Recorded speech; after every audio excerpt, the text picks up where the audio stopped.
देखिए संडे है, कल शेयर बाज़ार में कत्लेआम होने वाली है, ऐसी खबरें आ रही है। लेकिन मैं अभी मानता हूं कि कल शेयर बाज़ार में सुधार होगा। या तो वो ज़्यादा गिरेगा नहीं, या तो उसमें अवश्य सुधार होगा। खतरे की घंटी जो है वो है मिडल ईस्ट क्राइसिस। जैसे मैंने पहले के मेरे वीडियो में बताया है कि ये तो बहुत पुराना एक प्रॉब्लम है मिडल ईस्ट में और चलता ही रहता है। लेकिन अब इससे भी बड़ी खबर ये आने लगी है कि अमेरिका, जो दुनिया का अपने को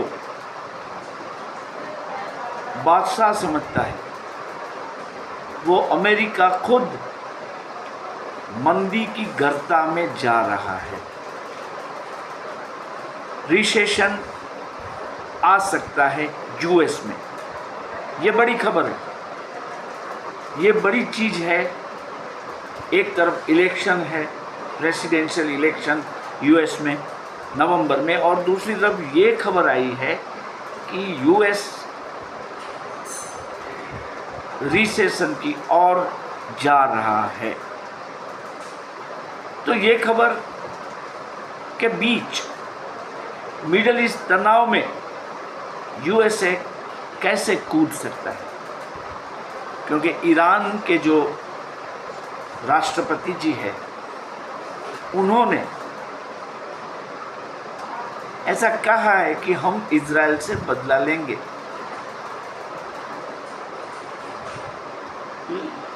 क्या, और यूएस ने कहा है कि हम इजराइल की रक्षा करेंगे। तो अभी इजराइल की रक्षा वो कैसे करेंगे जब नीचे का प्लेटफॉर्म ही हिल रहा है। फिर भी एक बात तो तय हो चुकी है कि अमेरिका डायरेक्टली युद्ध में नहीं जाएगा। यहाँ वर्ल्ड वॉर की बात ख़त्म हो जाती है, जो कि चैनल्स चला रहे हैं काफ़ी। वर्ल्ड वॉर अब कुछ घंटों में शुरू होगा वर्ल्ड वॉर। ये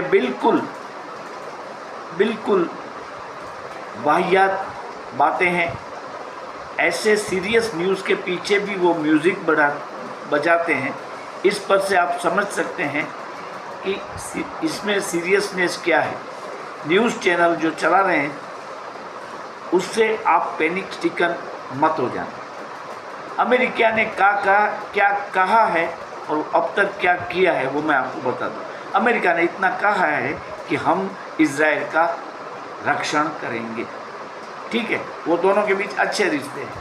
तो वो क्या कर रहे हैं कि कैरियर स्ट्राइक ग्रुप्स को भेज रहे हैं किसी स्ट्रेटेजिक लोकेशन पे, और एक फाइटर स्क्वाड्रन को भी भेजा गया है, और कुछ एडिशनल वॉरशिप्स मेडिटेरियन सी में भेजी गई है।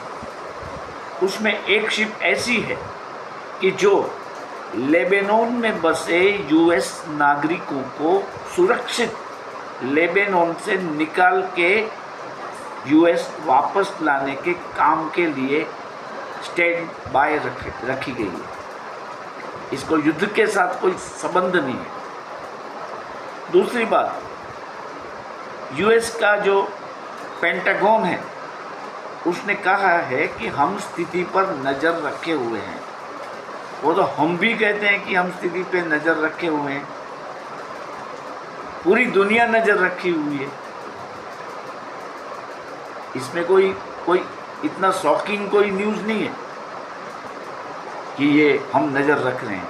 अच्छा, गल्फ ऑफ ओमान और मेडिटेरियन सी में यूएस की वॉरशिप ऑलरेडी है। एक आध दो और भेजेंगे वो, just to make a show. बाकी जो रियल पोजीशन है अमेरिका की, उसका जो जॉब डेटा आया है वह बहुत ही ख़राब आया है। अमेरिका में जॉब क्रिएशन बिल्कुल डाउन हो रहा है। और इसका जो PMI डेटा आया अभी, PMI मतलब परचेजिंग मैनेजर इंडेक्स, PMI, तो ये परचेजिंग मैनेजर इंडेक्स मैन्युफैक्चरिंग के आंकड़ों को दिखाता है। बहुत बड़ा स्लो डाउन आ गया है उधर अमेरिका में। तो इससे क्या हुआ, जॉब की जो पॉसिबिलिटीज़ है वो कम हो गई है। और ये सही कारण था कि पिछले 2 दिन से लगातार नास्डेक और डाउ जोन्स गिरते जा रहे हैं, नहीं कि मिडिल ईस्ट। और इस खबरों के बीच हमारे यहाँ क्या खबर आई है, देखो, पेट्रोलियम प्रोड्यूसेस पर जो विंडफॉल टैक्स है इसको कम कर दिया गया है फ्रॉम 7,000 पर मेट्रिक टन टू ₹4,600 पर मेट्रिक टन। ये बहुत बड़ी बात है। करीब 35 to 40% तक विंडफॉल टैक्स डाउन हुआ है। तो इससे जो होगा वो क्या होगा, देखो, रिलायंस, ONGC जैसे शेयर या तो ऑयल सेक्टर के सभी शेयर में कल बढ़ोतरी आ सकती है। मंडे को तो क्या होगा, निफ्टी सुधरेगा। तो अभी आप पैनिक स्टिकन ना हो। कल निफ्टी में थोड़ी सी गिरावट आ सकती है, ये कुछ खबरों के कारण, लेकिन वो गिरावट डिसेप्टिव रहेगी। बाकी अचानक वो सुधर जाएगा। निफ्टी की मैं बात कर रहा हूँ, बैंक निफ्टी, क्योंकि HDFC बैंक कुछ सुधार दिखा रहा है, तो लगता है बैंक निफ्टी में भी थोड़ा सा सुधार हो। तो मंडे को बाय एंड लार्ज पिक्चर ऐसा होगा कि आइदर मार्केट जो एक्सपेक्टेड है उसके हिसाब से नहीं गिरेगी। जो एक्सपेक्टेशन तो क्या है, बड़ा क्रैश, मार्केट बड़ा क्रैश, ऐसा क्रैश नहीं होगा। On the contrary, after first session उसमें हल्का सा सुधार आ जाएगा। तो आप इस बात को याद रखें, भय मुक्त हो जाए बिल्कुल, और ऑपरेटर्स की चाल में ना आए, क्योंकि एक बात तय है कि मिडिल ईस्ट क्राइसिस में कोई बड़ा वॉर होने वाला नहीं है। जैसे किसी को डायबिटीज़ होता है तो उसके बाद वो शुगरी चीज़ें खाना बंद करता है, ऐसा ही है। US को इकोनॉमिकली जो डायबिटीज़ हो गया है उसकी दवाई उसको करनी पड़ेगी। कुवैत में जिस तरह US फोर्सेस गए, बगदाद में गई थी, फिर वो वापस आई वगैरह वगैरह की पूरी कहानी आप सब जानते हैं। यहाँ ऐसा नहीं हो सकता, नहीं होगा, क्योंकि अगर आपकी जेब में पैसे ही नहीं है तो आप शेयर कैसे खरीद पाओगे। अमेरिका को खुद अपना ख्याल रखना है, तब वो किसी और देश के लिए किसी और के साथ क्यों लड़ाई करे। जनरली हमारी मानसिकता भी यही रहती है कि अगर दो पड़ोसियों के बीच झगड़ा हो रहा है तो हम किसी एक की फेवर करके उसको कुछ हेल्प करते हैं, लेकिन उसके साथ लड़ाई में कूदते नहीं हैं, समझाने की कोशिश करते हैं, यार छोड़ो ने, क्या ले जाना है, छोड़ो। तो यहाँ भी ऐसा है, कई सारे देश जो है वो सभी समझा रहे हैं अरब राष्ट्रों को और ख़ास तौर पे ईरान को कि भाई युद्ध छोड़ो, हमारा पेट्रोलियम जो है वो ये सब देश अगर नहीं खरीदेंगे तो हमारी इकोनॉमी ख़त्म हो जाएगी। ये ईरान भी समझता है, और ईरान के राष्ट्रपति जी तो अभी नए नए हैं। पहले वाले जो राष्ट्रपति जी थे उसका हेलीकॉप्टर क्रैश में डेथ हो गया था। 1-1.5 महीना हुआ है शायद नए राष्ट्रपति जी को अपना पदभार संभाले हुए, और वो डिसीज़न इतना जल्दी नहीं लेंगे कि चलो वॉर कर दो, इजराइल पे हमला कर दो। ओके, 2-4 मिसाइल वो दागेंगे, 5-10 मिसाइल इजराइल दागेंगे, लेकिन एट दी एंड कोई बड़ा वॉर होने की कोई गुंजाइश नहीं है।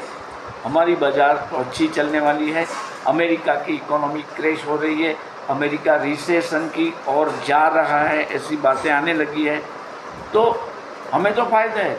अगर मैंने पहले ही बताया है कि अगर अमेरिका और चीन रिसेशन में जाएंगे तो इसका सबसे बड़ा फ़ायदा हमें होगा। तो आप बस तेज़ी के लिए तैयार रहें। भारतीय स्टॉक रॉकेट बनने वाले हैं, भारतीय स्टॉक मार्केट रॉकेट बनने वाली है। हाँ, हमारे डोमेस्टिक कुछ रीजंस आएंगे, जैसे F&O पे कुछ रिस्ट्रिक्शन लाने की बात है, रुपये की वैल्यू अगेंस्ट डॉलर कम होती जा रही है, ऐसे डोमेस्टिक इश्यूज आएंगे। बैंकों में डिपॉजिट ग्रोथ कम हुआ है, लेकिन वो इतने बड़े मैटर ऑफ कंसर्न की बात नहीं है कि हमारा शेयर बाज़ार धड़ाम हो जाए। नहीं होगा, चलेगा, बिल्कुल चलेगा, और सोमवार से ही चलने वाला है। आप बस देखते रहिए, और अगर अच्छा चले तो मैं एक आपसे प्रार्थना करता हूँ कि कृपया आप कमेंट करके अपना व्यूज़ मुझे भेजें ये वीडियो देखने के बाद, कि आपको क्या लगता है, सोमवार को मार्केट बड़ा क्रैश करेगा या फिर वो सेकंड सेशन में सुधरेगा, क्या लगता है आपको? अपनी कमेंट मुझे बताइए। और जो सब्सक्राइबर वाली बात है वो तो वहीं की यही है, 236 सब्सक्राइबर हुए हैं मेरे सिर्फ, जबकि मुझे चाहिए 1000। तो मैं आप लोगों से फिर विनती करता हूं कि प्लीज़ कृपया एज अर्ली एज पॉसिबल आप मेरे सब्सक्राइबर बढ़ाएं। सब्सक्राइबर बढ़ेंगे तो ही मेरी चैनल आगे बढ़ सकेगी, अदरवाइज इसका मतलब नहीं है। मुझे व्यूज़ की चिंता नहीं है, अच्छे व्यूज़ मिल रहे हैं,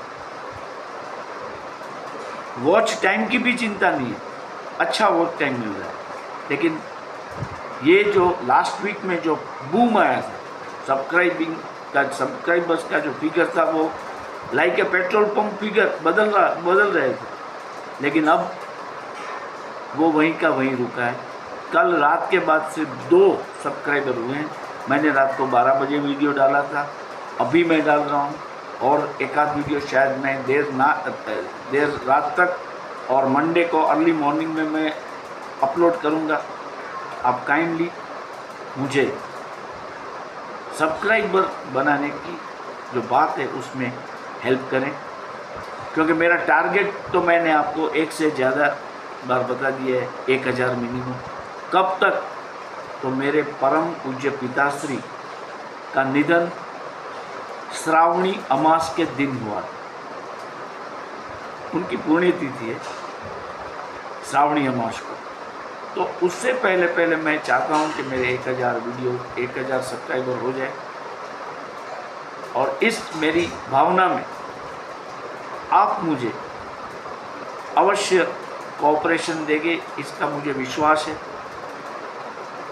तो अमेरिका में रिसेशन आ रहा है वाली जो बात है उसको सीरियसली लें, उसके इम्पैक्ट कई जगहों पे पड़ेंगे, लेकिन अल्टीमेटली तो हमारी इकोनॉमी को फ़ायदा ही होगा। क्योंकि अगर हमें विश्व गुरु बनना है तो इकोनॉमी में भी आगे बढ़ना होगा, और बढ़ रहे हैं, बढ़ेंगे, बढ़ जाएंगे। Okay, have a nice Sunday, enjoy your Sunday.